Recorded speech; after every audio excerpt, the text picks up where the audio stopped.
Olá, pessoal, que bom ter você por aqui no Café com Teologia. Seja bem-vindo, seja bem-vinda para mais um episódio aqui da EBD Online.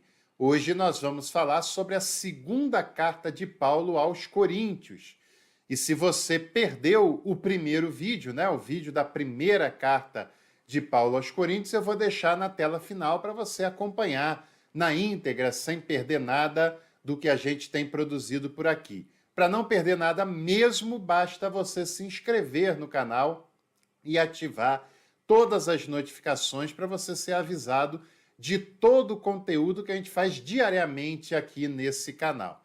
Fica também o meu convite para você se tornar membro do canal e estudar teologia com a gente, com o melhor corpo docente que você vai encontrar. A segunda carta de Paulo aos Coríntios, ela é mais simples do que a primeira carta. Até porque ela é basicamente um relatório da diferença entre a primeira carta e essa carta. Alguns especialistas, inclusive, vão dizer que entre o que nós conhecemos como primeira e segunda carta aos Coríntios, teve uma outra carta de Paulo para a igreja que ficava nessa cidade. E que essa carta ela teria sumido, não teríamos mais o acesso ao que essa carta diz. E é bem provável de que isso seja possível, porque Paulo chega a citar um outro escrito na segunda carta aos Coríntios. Não se sabe exatamente se é essa tal carta ou se é um outro texto que ele está se referindo, mas o fato é que havia um outro texto entre a primeira e a segunda carta de Paulo aos Coríntios, tá certo? O contexto da cidade de Corinto nós falamos no primeiro vídeo. Se você não viu, vai lá para você ver, para não perder nada disso. E a segunda carta de Paulo aos Coríntios foi escrita na Macedônia, muito provavelmente. A Macedônia, que era uma região próxima de Corinto, relativamente próxima, ficava ao norte da Península Grega, e de lá Paulo teria escrito essa carta para a cidade de Corinto. Tanto é que é nessa carta que ele tem, por exemplo, uma fala sobre os macedônios, né? E a primeira foi escrita em Éfeso, essa segunda carta é escrita na Macedônia, o que é bem mais próximo geograficamente da cidade. A data não é tão antiga assim, é do ano 55 ou 57. Ela é praticamente escrita na sequência da primeira carta, né? A primeira carta deve ter 1 ou 2 anos a menos, né? 1 ou 2 anos mais velha do que a segunda carta. Então, não é uma diferença tão grande assim. E a gente percebe alguns relatórios de Paulo nessa segunda carta, mostrando que, de alguma maneira, ainda não o ideal, ainda não está no pé de desenvolvimento como a igreja em Roma, por exemplo, como a igreja da Galácia, por exemplo, como a de Filipos, por exemplo, mas parece que já houve uma mudança, um processo de maturidade da igreja de Corinto entre a primeira e a segunda carta de Paulo. Por exemplo, aquele texto bem polêmico, né, que Paulo fala sobre um rapaz que está tendo relações com a mulher do seu próprio pai, e ele é duro com aquele rapaz na primeira carta. Nessa segunda carta, ele manda readmiti-lo à comunhão da igreja, porque ele tinha se arrependido e tinha se consertado na vida. Então, é um dos indícios de que houve alguma transformação, alguma mudança nesse cenário, né? Mas não confie tanto assim, porque alguns poucos anos depois, o Clemente, que foi bispo de Roma e provavelmente discípulo de Paulo, teve que escrever uma carta para a igreja em Corinto, porque estava havendo um quadro de rebelião dos mais jovens em relação ao bispo da cidade. Então, essa foi uma comunidade historicamente problemática. E se você já ouviu falar da história desse rapaz que teve relações com a mulher do próprio pai, que isso foi um escândalo na igreja de Corinto, né, que Paulo coibiu aquela atitude, e se você deseja que eu faça um vídeo específico sobre isso, e tratando da exegese desse texto, escreva aqui nos comentários as palavras escândalo em Corinto. que se a gente tiver uma quantidade razoável, eu faço um vídeo falando sobre essa passagem, o que seria também muito interessante, né? A segunda carta de Paulo aos Coríntios é uma compilação de mais de uma carta. Mais de um texto é usado para formar esse texto de 13 capítulos, como nós conhecemos hoje como a segunda carta aos Coríntios. Tem um tom muito mais conciliador do que a primeira carta aos Coríntios. Paulo estava profundamente desanimado, de certa maneira, decepcionado e até revoltado com a igreja de Corinto, pelo caso do jovem, pelo caso da bagunça que faziam com dons espirituais, das disputas de grupos internos da comunidade de Corinto, principalmente pela exclusão dos menos favorecidos na distribuição do banquete do ágape, né, ao final das cerimônias.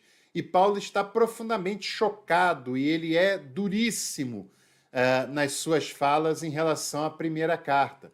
Nessa segunda carta, a gente já tem um tom do apóstolo Paulo muito mais brando, muito mais conciliador, ainda veemente, mas muito mais conciliador do que na primeira oportunidade, até porque ele percebe alguns avanços, alguma maturidade sendo alcançada por aquelas pessoas, né? Ainda está longe de ser um modelo ideal, ainda está longe de ser como a igreja de Filipos, por exemplo, mas já era bem menos problemática do que a primeira carta que ele escreve, o relatório que ele encontra na primeira oportunidade, né? Provavelmente Paulo queria se reconectar com essa comunidade. Parece que o primeiro texto que ele escreve causa rupturas. Algumas pessoas, inclusive, querem se afastar do apóstolo Paulo, consideram rude demais, lhe consideram uma pessoa muito, muito dura, né? Muito difícil na sua relação, e por esse motivo querem deixá-lo mais de lado e querem se inspirar em outros modelos de liderança, como a gente sabe que aconteceu em Corinto. Pessoas que se inspiraram muito mais em Pedro, que de certa maneira era um rival do apóstolo Paulo, né? Porque a gente acha sempre que os apóstolos eram todos bonzinhos, todos pessoas espiritualizadas, etc., que viviam em paz com todo mundo, mas Paulo e Pedro têm situações bem de embate, de confronto entre eles. Atos dos Apóstolos deixa isso claro. Gálatas, capítulo 2, também fala sobre isso. E algumas pessoas querem ir para o lado de Pedro e deixar Paulo sozinho. Outras preferem o Apolo, que era uma pessoa muito mais dócil, muito mais tranquila. Outros não querem entrar nessa briga, querem ser os isentões, querem ser o centrão da igreja de Corinto daquela época e querem falar que são apenas de Cristo. E outros permanecem ligados ao apóstolo Paulo, e parece, com o teor e com a linguagem do texto da segunda carta, que o apóstolo Paulo percebe que foi duro demais na primeira carta e ele quer se reaproximar, se reconectar desta comunidade que foi fundada por ele, né? Diferentemente de Roma, por exemplo. O texto de 13 capítulos se divide basicamente em introdução, capítulo 1, versículo 1 até o 11, a relação de Paulo com os coríntios, do capítulo 1, versículo 12, até o capítulo 7, a coleta para Jerusalém, que é muito interessante, né? Eles levantam uma oferta, donativos para a comunidade paupérrima de Jerusalém, e tem a participação dos macedônios, que também são pobres, mas querem participar. Isso está no capítulo 8 e 9 de Corinto. A defesa diante das acusações que ele sofre, capítulo 10 até o capítulo 13, versículo 10, e nos últimos versículos do capítulo 13 é uma conclusão sobre esses assuntos. A carta é voltada para ainda resolver alguns problemas de relacionamento, mas eu quero ler com vocês 2 Coríntios capítulo 9, versículos 6 ao 9, dizendo: "E digo isto, quem semeia pouco, também colherá pouco, e quem semeia com fartura colherá. Cada um oferta segundo o que propôs em seu coração, não com tristeza ou por obrigação, porque Deus ama quem faz com alegria.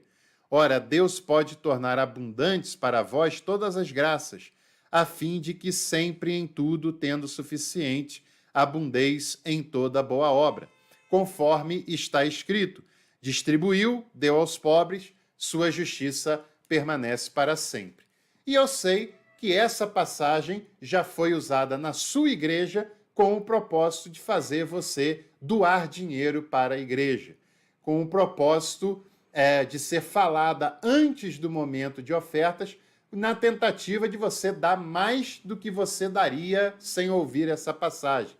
E eu tenho certeza também que já lhe foi falada essa passagem sendo uma promessa que, se você der para a igreja, Deus vai te retribuir e te multiplicar. E eu sei também que você já acreditou nessa conversa, já achou que essa era uma promessa para prosperar e enriquecer financeiramente, e muito provavelmente a maioria das pessoas já acreditou que essa era uma promessa. Agora, o que o apóstolo Paulo quer tratar com essa igreja é que todos fazem parte da coleta que tem como objetivo ajudar os menos favorecidos, porque essa é a realidade. Eles vão ofertar para a comunidade de Jerusalém que passa necessidade. E todos estão envolvidos nisso, e nenhum poderia dizer que não queria, que não tinha nada a ver, porque todos eram parte desse processo, porque era uma comunidade, inclusive. E Paulo, inclusive, diz que a bênção de ser ofertante é o próprio fato de poder ofertar, é o próprio fato de ser generoso, de ser bondoso. E a bênção do ofertante é poder dar ofertas. Não necessariamente na instituição religiosa, embora muitas são sérias e trabalham de maneira séria e transparente com esses donativos para a sua sobrevivência e para o bem comum, mas principalmente quando se oferta para suprir as necessidades de quem passa fome, de quem passa por situações de vulnerabilidade. Os macedônios, inclusive, estavam pobres. Paulo nem chama eles para participarem, porque sabe das suas dificuldades. E eles, quando ficam sabendo, eles pedem para Paulo participar da bênção que é ser ofertante em favor das pessoas que careciam ainda mais do que eles. Ou seja, eles tinham necessidade, mas percebem que tinham pessoas com mais necessidades ainda do que eles, e eles querem a bênção de ajudar quem precisa. Para quê? Para que Deus dê a eles em dobro? Para que Deus dê a eles prosperidade? Para que Deus dê a eles dinheiro? Não, porque eles não estão fazendo barganha, não estão fazendo negociata. Eles são generosos, e quem ensinou cristãos e cristãs a serem generosos foi Jesus de Nazaré, e quem não é porque não aprendeu com ele. E generosidade para quem precisa receber cuidados, porque tem menos do que a média, menos do que o normal. E eles entendem que vão dar, e essa é a dádiva. E que Deus se alegra de quem dá com alegria, não daquele que dá esperando algo em troca, não daquele que dá querendo barganhar e lucrar com isso. Isso não é oferta, isso não é cristianismo. Deus ama quem dá generosamente, quem dá com a alegria de beneficiar e de tornar a vida dos pobres uma vida menos difícil. E se você gostou desse vídeo, desse conteúdo, deixe seu like, inscreva-se no canal, e à noite eu te encontro em mais uma devocional por aqui. Até lá!